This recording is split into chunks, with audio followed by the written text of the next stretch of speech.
Hello everyone, welcome back to my channel.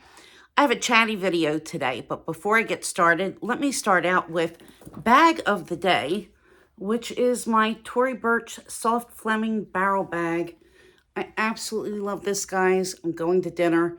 This is a great everyday size, but it's also small enough to carry with you when you don't need to carry that much. So I'm excited to take her out for the first time today. So what I wanted to talk to you about, if you saw the title, is the real reason for all the luxury price increases. And yes, I have the real reason. You could speculate all you want about how, oh, these companies are just making fools of us, or, they're just trying to be a joke and they don't care about us. And you're right, they don't care about us. They care about making money, and they care about doing whatever they can to manipulate you and me into spending money as much as they could possibly get us to spend, and to think that their products are worth the exorbitant prices that they charge. So there's a couple of marketing techniques that they use in order to do that. Number one, if you ever see any spoken ad on TV, on the radio, on YouTube, wherever, especially for places like The Real Real and Fashion File, pay attention. Do you ever notice that the person who's narrating the ad has an accent? Normally, it's a British accent, okay? Or some kind of a facsimile of a British accent, or what people would consider to be an upper crust accent. And that's because people who sound like me aren't what luxury shoppers are looking for, because I don't sound very cultured and I don't sound classy because I don't have that type of accent. But it's been studied that people consider, especially Americans, consider a British accent to convey more of a sense of luxury, more of a sense of class, and it sounds more convincing to people when they hear this accent, because they assume that the person that's speaking is more cultured, more educated, and somehow more qualified to present the information. So that's number one that you should pay some attention to. Number two, and this kind of goes to some of the techniques that they use. Number two would be artificial scarcity. So you'll see something, for instance, we'll kind of leave Hermès out of it, but you'll see a seasonal bag, maybe something that's really hot and trendy, like the Coach quilted tabby. We'll use Coach as an example here. And this is a limited release bag, okay? So whenever they put that drop out, people are scrambling to be the first person to buy that bag. Why? Because they advertise it as a limited release. You never know if it's really going to be limited or not. So to avoid FOMO, they want you to spend your money as quickly as possible. Don't wait to see if it goes on sale. Don't wait for a deal. Do what you can to get the item, because if you don't, you are going to miss out. And they do that by using artificial scarcity. Hermès uses it to justify their prices in a way, because although the Birkins and Kellys are actually handmade bags, and again, they are handmade from start to finish. Other bags that you buy, even the luxury bags, are not handmade the way a Birkin and Kelly is. In other words, there's not one artisan sitting there hand stitching all of the pieces. They basically go in a piecework assembly line where someone attaches the straps, someone attaches the sides of the bag, someone attaches the handles. Each piece is assigned to an individual person. The hardware, all of those things. It's no different from how they produce any other bag, luxury or contemporary, but they make you think that you're getting something that's handmade. And Louis Vuitton has been sued for this. They were sued for ads that they put. I want to say that they were in around 2010. There were ads in several magazines which showed a woman at a table with a needle and thread stitching a Louis Vuitton bag. And they had a cease and desist order on that particular ad because it was considered to be deceptive, because they are not stitched by hand by one person sitting there handcrafting that particular bag.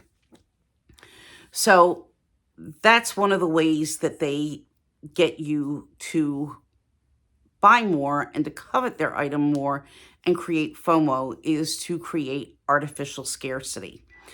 The other idea that people have and what works in marketing is the whole mystique around made in.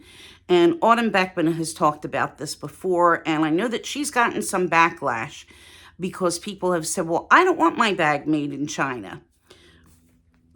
I have absolutely no idea where this Tory bag is made. It's more than likely made in China. I don't even look.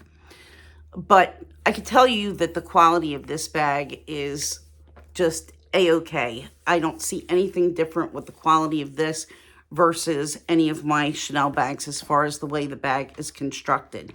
However, people have this notion that if they buy something that's made in France, that it's, again, going to be handcrafted by artisans and that someone is there stitching the bag and that they are at the atelier as they would have been in the 1800s before the Industrial Revolution, before they had the ability to mass produce goods the way they do now, making something by hand. So people are deluded into thinking, well, if it says made in France, it's made in France, and these are made by artisans. The same with made in Italy. Oh, well, if it's made in Italy, it's got to be better quality than what's made in China. Well, let me tell you a little story about a village in Tuscany called Prato. And I had heard whispers of this through the years, but I was actually watching the HBO Max documentary about Brandy Melville. And they talked about how Brandy Melville has the Made in Italy label stuck to it, even though it's considered fast fashion. So the question came about, how are they able to make this in Italy? Well, the answer is they are able to make it in Italy the same way luxury designer brands can produce their bags in Italy at a very low cost and keep most of the profits for themselves, or a bigger portion of the profit, right? Because they're cutting down on the manufacturing cost. Well, in Tuscany, there is a village called Prato. And Prato is filled with factories that are Asian-owned factories with an Asian workforce. And they are assembling the bags that are given to them a lot of times by luxury designer brands.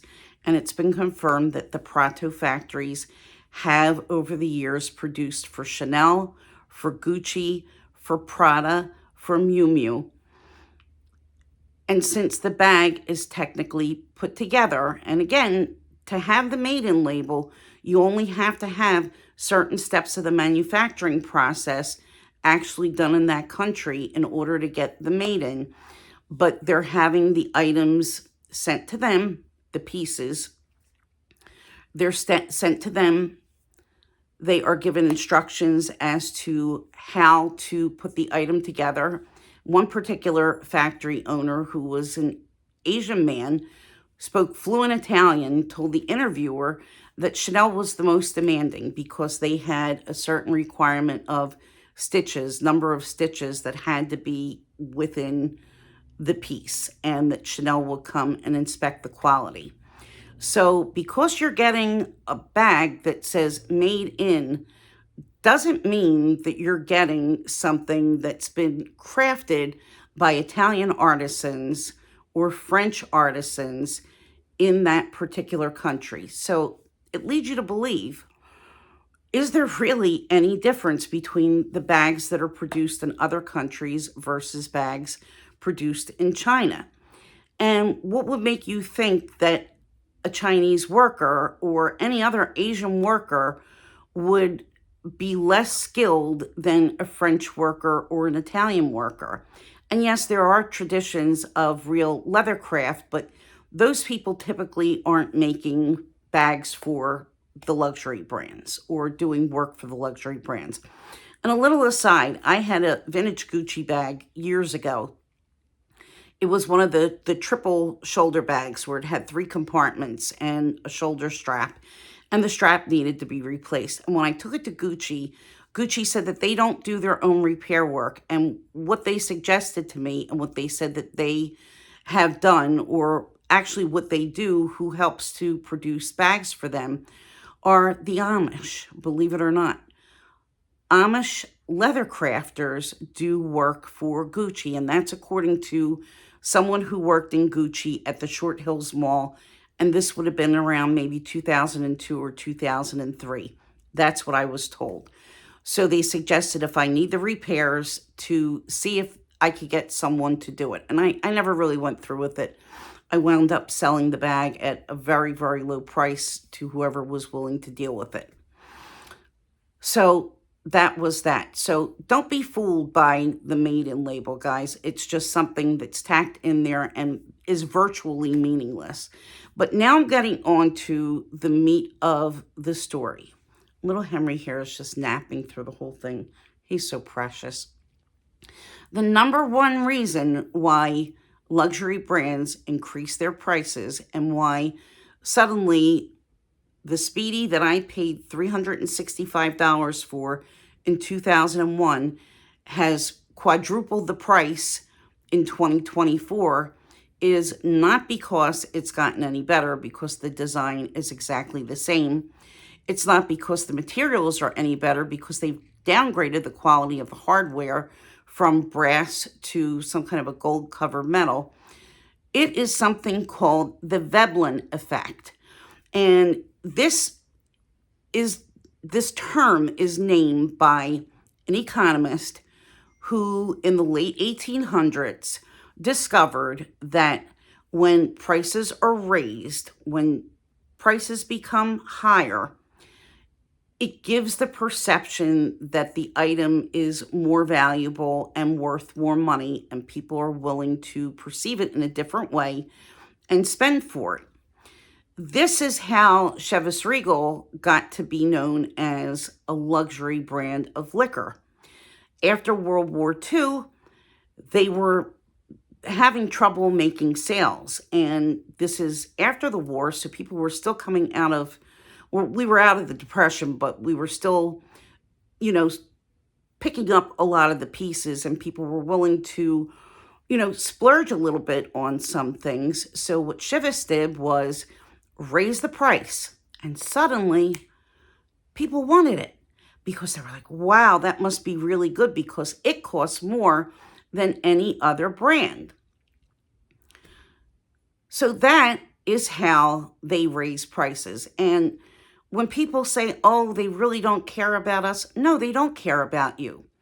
The CEO of Neiman Marcus has said he only cares about the customers who are willing to spend big money in the store, and that they court customers who are spending around $27,000 a year. Yes, $27,000 a year in Neiman's. That's the customer that they want to attract. So you're not getting anything more. These brands are raising their prices because the ultra wealthy don't want you in the same class as them. They don't want you to afford what they can afford, what they can easily afford. They don't want you to save up and buy once a year. And if you do, that's great. But they don't want you to buy 2 bags, 3 bags, 10 bags when they want to set themselves apart from everyone else. And the luxury brands want to set themselves apart as well. And the way that they do this is to raise prices. Where is it going to end? Who knows where it's going to end? But that's the reason that you're paying these ridiculous prices. That's why a classic flap went from somewhere around $1,400 for an all-leather classic flap in the early 2000s to over $10,000 today. You can thank the VIN Effect and for the brands wanting to think of themselves as luxury. And if you don't think that that's the case, think about how 5 years ago, YSL didn't cost as much as it did now. They've raised the prices of their bags quite a bit in the last 5 years. They've taken themselves out of coupon codes, and I recently saw a video by Sophie Shohet. If I can find it, I will link it, but she talks about how YSL now is thought of as more of a luxury brand because they've raised their prices. Well, it's the same bag that you bought. You know, when I bought the medium envelope clutch, it wasn't close to $3,000. I think I paid $1,700 with a really small discount when I bought it. Right, Tiggs? So, you know, just because you're spending more doesn't mean that you're getting more or that the item is actually worth it. So what do you think about all these things? Are you swayed by any of these to not buy luxury? I still will continue to buy luxury. There's no way that I'm going to stop. However, I do pause and think and step back a little bit and try to take a real good look at what it is that I'm spending my money on, how much I'm spending, and whether or not it's worth it. I know for some people it's worth it to them just because they want the status and they want the clout. But this is one of the reasons why I'm not a bag snob. This is one of the reasons why I will carry this Tory Burch bag to dinner today and feel just as happy as if I were carrying one of my Chanels. Thank you all for watching. If you're new here, please consider subscribing. And if you're returning, I love you all and I appreciate you all so much. I'll see you in my next video. Bye.